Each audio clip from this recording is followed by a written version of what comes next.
Hello and welcome everyone to another episode of Champions of Inspiration. Today we have the founder and CEO of Alexsa Consulting. She's an executive coach, written books, works with CEOs. Cheryl Esposito, thanks for joining us here on Champions of Inspiration. Oh, Scott, hi. It's so nice to be here with you this morning. Thank you for having me. It's going to be awesome. So we're going to talk a lot about leadership today because I know you work with a lot of CEOs and leaders in their organizations. How do you help them find leadership within themselves so they can pass that leadership down to their charges? And that is exactly the point of the work that I do. Yeah, absolutely. If we don't know ourselves really, really well, then we do not know how to connect with other people, and we don't know how to make sure we stand in our own values while we're making choices and decisions. And when we are in that space, we kind of get in our own way. I know none of your listeners will recognize that whole concept of getting in your own way. I certainly don't. Yeah, nobody gets in Nobody their does, own way. right? That Yeah. never happens. Yeah. It's always Then talking about somebody else. Isn't that true? Yeah. Isn't that true?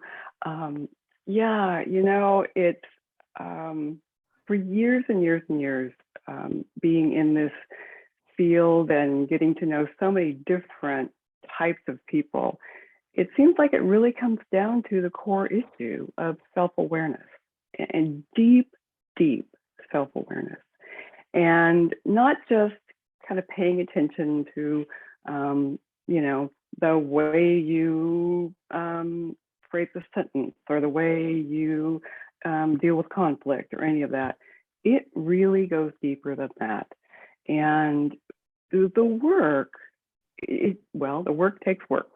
This is the kind of thing where discovering yourself, I always say, is not for the faint of heart, because there are some places you'll go in yourself that you may not like, and you may not be aware of. And so as you discover those areas and you pull that apart and kind of peel it back, and you realize, well, now that I'm aware of it, now I can do something with it, and I can make choices around that. And, we all carry stories about who we are. We all carry stories from our childhood about who we are.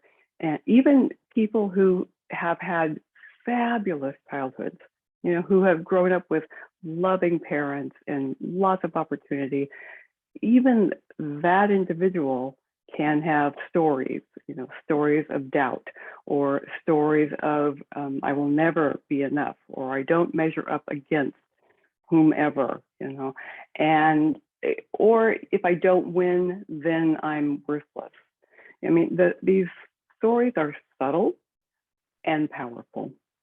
And if we do not identify them, then they really are running us, right? We really want to have that reversed. We want to be writing our own story. Certainly, one of the concepts that I teach quite often is growth equals awareness plus inspired action. So we first have to have the awareness that there is something we can step into or do differently or whatever that is.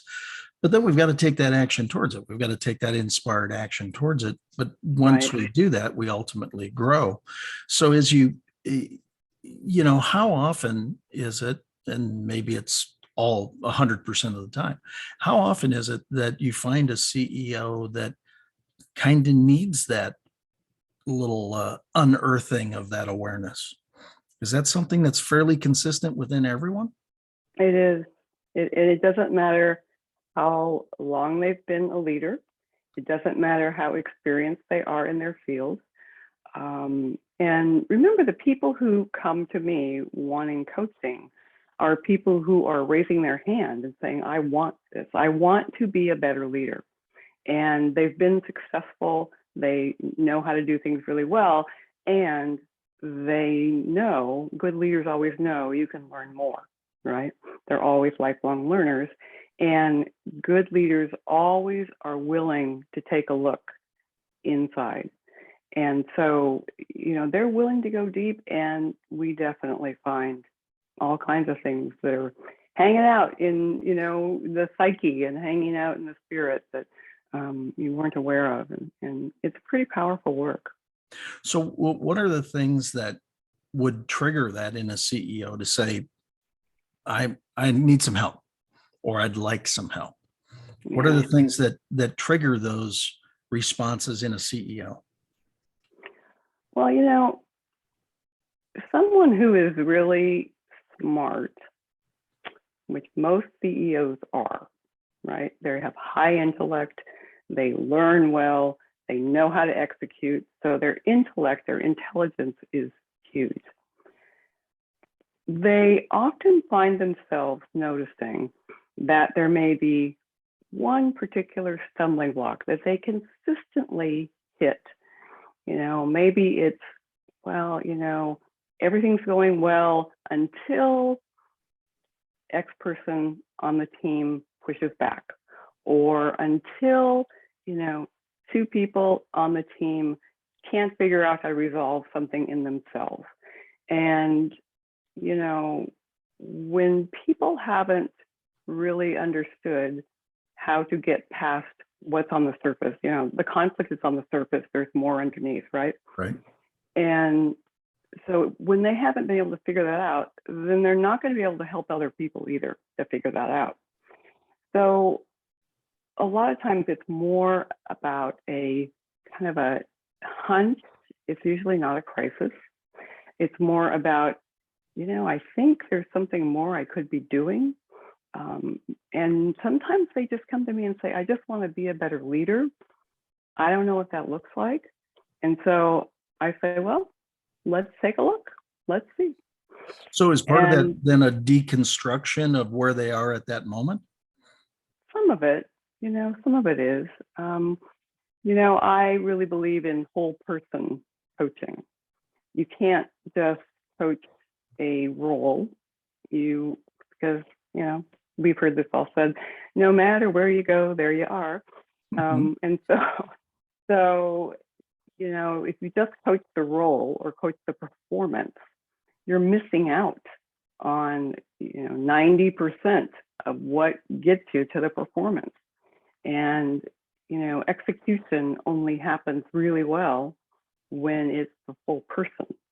And so, we know a lot of leaders, I know you've run into this, who go through the motions, who are able to fire people up and, make the stockholders happy. And then, you'll see suddenly, it won't last long, maybe a year or two before things start to, it disintegrates too harsh of a word, but they begin to kind of peel away a bit. Their effectiveness begins to shift. The sense of how their team collaborates begins to, just not work as well. And those are the times when they start looking around saying, I absolutely have no idea what's going on, but I know this is not good. And so, they start to explore a little bit. And my work is all referral. I get referred clients, people usually come to me from someone who has already worked with me, so CEO to CEO having a talk, just kind of like friends or colleagues. And one CEO will say to the other, you might want to consider this. And that is, when they are willing to go that far to open up to another colleague, to a CEO colleague, and say, I don't know, but it feels like there's more. Yeah. There's more. What can I be? What can I be doing more? And that in itself takes courage. I really believe that people who want to be coached have to really reach into their courageous muscle, and use that muscle. True. Right? Yeah, absolutely. So are there particular drivers or incidents? We obviously have gone through a couple of years of pandemic now with a vastly changing business environment. has that caused certain triggers to get CEOs to be a little more reflective than they've been in the past, maybe? No, if it's about so much about being more reflective as it is being faced with the human condition day after day after day. Got it. It's because I believe they've always had the capacity, they've always had the ability. It simply hasn't been needed to be tapped, right? And so the human condition is front and center every moment with the pandemic. And then looking at things that maybe they've said, no way, no how will we do things like X, like working from home, where most corporations were like, they didn't even like flex time. Right. And, so now, because they were forced into it and they figured it out and they realized, this is not so bad. We're actually still doing really well. Most people are appreciating having some flexibility. It's not all perfect. And there are some people who really would rather be in an office, but it's unfolding in a positive way, as much as it can be in this unfortunate situation of a pandemic. But so in that situation, they're forced to kind of flip their thoughts, flip the script, basically, and saying, everything I thought about the way we're going to get things done, I've got to rethink, I've got to relook at. And so it's certainly something as big as that, kicks them right into gear. Sometimes smaller things do, and sometimes it's personal. Sometimes it's something that's going on in the family. Sometimes it's, in the generation that has parents who are getting older, CEOs and senior leaders, they face the issue of having to care for parents while they're caring for their own family, while they're caring for their organization. And so how do you make that work? And suddenly they say, oh, now I kind of get what some of our employees have been saying. I haven't had to do that before, right. But now I do. So sometimes it's things like that. And, we're all like that, right? We just kind of go along and assume everything's fine. We assume life is good and it's going to just like turn out the way we're planning. And, you hit these speed bumps. We hit these blocks that just say, well, no, let's just rethink this. And how we respond to that is what matters. I talk a lot about staying centered, right? So staying grounded, staying centered, really clear on your values, clear about who you are. And people say, oh, but I got so upset. I got knocked off center. And I'm saying, good. It's good that you noticed that. It's not about trying to be perfect and never being knocked off center. Right. It's about how you pull yourself back and how you do it without sabotaging yourself and beating yourself up and moving back into action. And so, things like that we work on. And that, the more you know yourself, the more you can feel what's going on in your body and your spirit, the easier it's going to be for you to manage that process.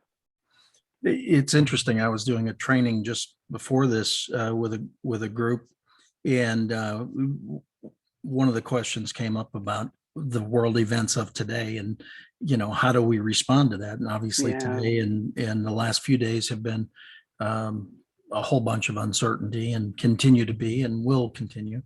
And I said, a big part of it comes back to controlling the controllable. What are the things that you can do to gain more certainty? There's certain decisions that I can make that will help me control my sphere of influence, my world at that time. Right. There are other things that I can do nothing about.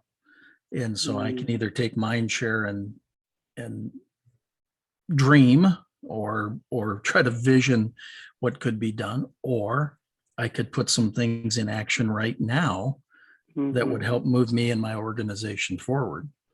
So my guess is you're doing a fair amount of that, because again, there are a lot of uncertain things. So you've got to be pretty flexible in how you're working with CEOs and some of the suggestions and transformations that you're making, correct? Absolutely. My work is not the kind of work where, we have modules that we go through or a curriculum that we go through and, can pull it off the shelf and, okay, now you're on, the second module. Oh, good. Yeah. It's not like that. It's really about, it's an organic process.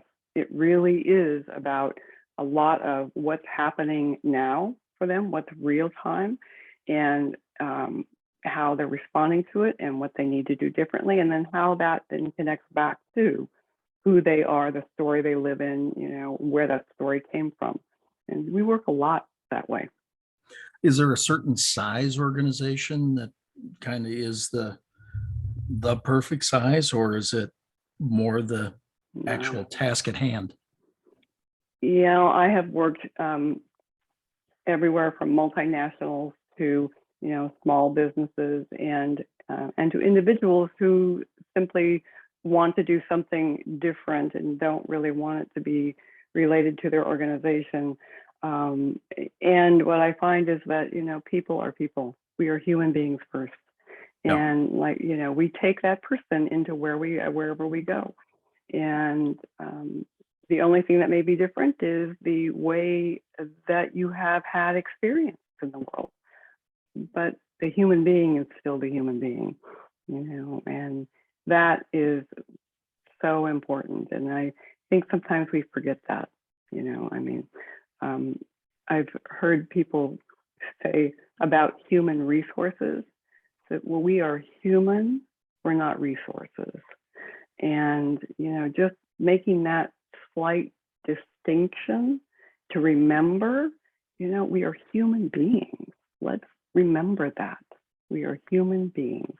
And that's who we should be really managing our work around, really focusing on, really having the conversations with.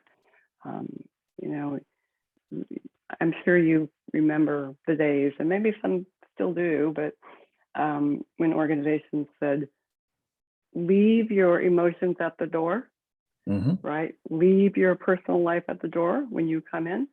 And, that's you've never been able to do that. All that did was keep people from talking about it. Right? Exactly. That's all. And then it didn't always keep people from talking about it, but it became not okay, right, to talk about it. Well, exactly. I remember when I left corporate America, I came out of school, and my dad had worked for the same company for 46 years, from the time he was 17 till he was 63 when he retired. Yeah. So that was the model I saw. So obviously that's what you do, right? You go to college, you get a good degree, and you go into corporate America.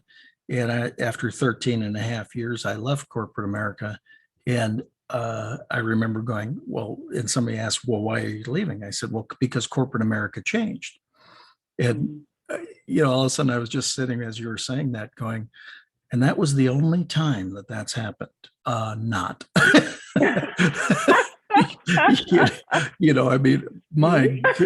My goodness. Just thinking through all the changes. And even again, thinking back through the pandemic here, or back to, let's go all the way back to 2019, when things were normal, quote unquote. And my goodness, the amount of change that's happened. Are some leaders, I would guess, that really good leaders are much quicker on the uptake with what's been going on? Or is everybody having to fight through the unknownness of what's going on? That's a really good question, Scott, because there is the perception that if you have made it to the top levels of organizations, or if you're running your own organization, that you are able to see what's coming always. And you're supposed to plan for it. And you're supposed to have contingencies in case. And yes, sometimes that's true. And there are certain types of changes or certain types of crises that you may be able to predict or at least be ready for in case. But I don't think anyone who was simply working in corporate running organizations really put pandemic on the top of their list. Right. Now, there are people in this world who said, look, you know, we're not paying attention enough to this. This is going to happen and we need to pay attention to this. But it didn't become part of the way people saw running businesses. And, you know, and if it's not pandemic, then, you know, it could be something even worse. It could be, you know, what's going on today in Ukraine. I mean, you know, I mean, it's just, we don't know. We never know, right? Right. And so it's not about always knowing and what's coming and always having exactly the right answer so that you can make sure that that change doesn't affect you. Whatever that change is, it's always going to affect you. It's going to affect everyone. It's a matter of how you manage it, what you do with it. Do you have the ability to be nimble in your organization? Do you have people who have been taught how to have agile thinking? Do you have, do you encourage that in your organization? You know, agile thinking is different from, there's a process, just do it this way, and, you know, this will be your outcome. And for years, leadership was taught that way, and it has never been true. It has never been right.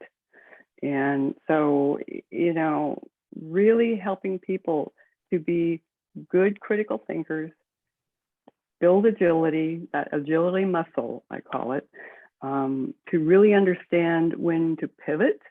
You know, we were heading down this course. I was absolutely committed to it. We were all committed to it, and hit this wall, and oh, we need to rethink and be willing to do that without, you know, blowing up the messenger, who then, you know, turns to the leadership and says, wait, hold on, I don't think we should be doing this. And instead of turning back to them and saying, don't give me that, just go back and make it happen, which we all know has happened in many organizations. Instead of doing that, a really good leader invites that conversation, invites that, and never shuts that down, always invites that. And also has those conversations around, you know, let's say something does happen. What will we do? Let's just have a hypothetical scenario. What will we do? And it doesn't have to be actually creating a contingent strategy. It does mean, though, this is how you teach people to think bigger, differently, understanding agility, understanding the fact that inside themselves, they know they can pivot. They have that capacity. They can trust that in themselves. You know, and then that's really the key. Leadership is all about helping people to know the best part of themselves and then help them to execute on that, right? So, yeah, it's really not about doing it all themselves. It's about getting other people to do it in concert. Absolutely. And I would think that, again, as you're sharing that, I was thinking through, gosh, there's so many differences just between the states these days, and what it must be like to have a corporate setting, say in the state of California, but be a national company that then has to address the other issues, or the other way around, you know, having your headquarters in Texas and having to deal the other way around. It's got to be significantly more complex these days, I would think. Is that what you're running into? It is, definitely. And it's not as if these issues have never existed, but they haven't been brought to light. And now the light is being shown on everything, and transparency is way up.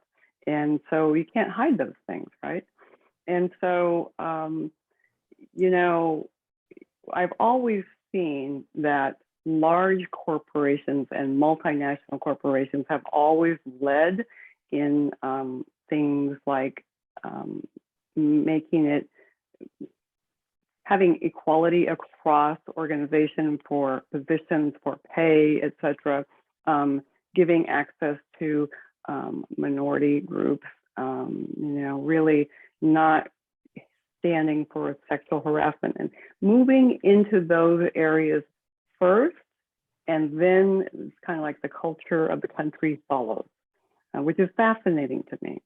And so when people say business can save the world, that actually is true, because business has huge impact, has huge effect, has huge, it teaches the cultures. This is what we can do and this is what we expect. And so that's why it's important for leaders to be so clear on who they are and how they're leading and what their values are and how that shows up. So, you know, it's like my life's work, what it is. No, it's really intriguing to me, because again, I think, you know, we're going through a time where things that just probably weren't on the table from a leadership side. Yeah. They weren't even, it wasn't even, not that they shouldn't have been considered, but they weren't considered. I mean, they, you know, it just was not top Right. of mind, or wasn't top Right. of the stack anywhere, you know, and so Right. it never got brought up. And now all of a sudden there are so many different concerns. Again, I was sharing in a training the other day, I said, when we're diametrically opposed, it's hard to get anything accomplished, because you know, you're so stuck in one side, somebody else is stuck in another side. There's conversation doesn't even happen. Yeah. You know, but if we can get a little bit closer together, for me, Yeah. my platform is about returning respect, honor, and dignity to the planet.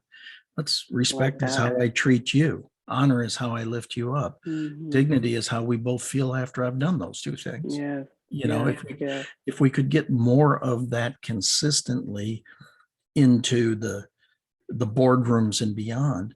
So how do you take a concept that you found working somewhere else and then introduce it into another company? Or does that never really happen? You don't discuss best practices from one to another. I mean, obviously not identifying companies necessarily, but do you take best practices and work to share them? Sometimes. You know, before that, it's really important to understand the core DNA of an organization, because just like anything else, if you layer on a way to do something and it doesn't fit with who they are, it will fail. And that's why so many, you know, of the, as people call them, the change of the month kind of a thing, or big campaigns for now this is the way we're going to do business, and et cetera. That's why they fail, because there has been no way that it's been integrated into who they are. There's been no reason for people to want to do that. And, you know, it hasn't, they've had no say in, should we even be trying this, you know? And instead of touting it as the next best thing, you know, maybe there's an area in the organization where you say, well, let's try this out, see if it works, and let it grow organically. You know, I mean, those are the best ways I have seen things like that work. And, you know, I mean, you know, you've been there, you've done it, you've seen it. Organization, business, corporate, it doesn't matter. They've all gone through kind of different periods of, well, now we're going to do, you know, kind of reverse engineering, and now we're going to do quality improvement, and, you know, now we're going to do the lean process, and, you know, and now we're going to treat people well. And it becomes a campaign, and it just, campaigns like that don't inspire people. Oh, right? absolutely. It took me back to a organization I was in at one time, and the owner, CEO, bought a book that said at any one time, 1/6 of your sales force isn't working to their greatest level. And so he put a plan into place that each month he would fire 1/6 of the sales force. Oh, no. Oh, Oh, yes. And I was brought in to fix the issues that all created. oh, lovely. So, but like I say, it was the book of the month club, right? I mean, whatever Yeah. book he read, that was what he put in. Yeah. So we're running down on time here. How about one last little piece of wisdom for CEOs that you can help them with here today? So this is what I know. People tend to not trust their gut and not trust their heart. And what I know is that the answers are always in there. And most of the time, why they're not trusting that is because they have all this external information coming toward them that is saying, no, this is what you should do. No, this is what you should do. No, this is why you should do it. Instead of taking time to really just get quiet and listen to what is going on inside, because the answers really are within. And there are ways to access that. There are ways to get to it. So you're not just, kind of telling yourself stories that don't matter. And it's really vital. So, because we're all pretty wise when it comes down to it. That's awesome. I love that idea. How do people get a hold of you? So they can go to my website, alexsaconsulting.com, ALEXSA consulting.com. And feel free, I'm on LinkedIn and of course, Facebook, and feel free to ping me and I'll be glad to chat. That's awesome. Cheryl, thank you for being here with us today. Greatly appreciated. Thank you, Scott. It's fun to see you. Yeah, it's fun. And thank you all for joining us here on Champions of Inspiration. We'll see you again the next event. God bless.